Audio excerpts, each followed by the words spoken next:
तो दोस्तों हमने इस टार्च को देखा तो इसकी बैटरी ख़राब थी और मैं इसका बैटरी यहाँ से निकाल लेता हूँ और इसमें जो है नई बैटरी लगा कर देखेंगे कि ये वर्क करता है कि नहीं। तो यहाँ से पहले इसके वायर को निकाल लेते हैं, फिर इसमें जो है एक न्यू बैटरी डालेंगे। तो यहाँ से आप देख सकते हैं पॉजिटिव निगेटिव टर्मिनल है। ये जो है नई बैटरी है जिसमें हम पॉजिटिव का पॉजिटिव और निगेटिव का निगेटिव में लगा देंगे।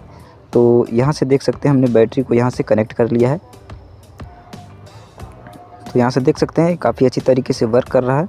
अब इसको हम फिट कर लेंगे, ठीक है।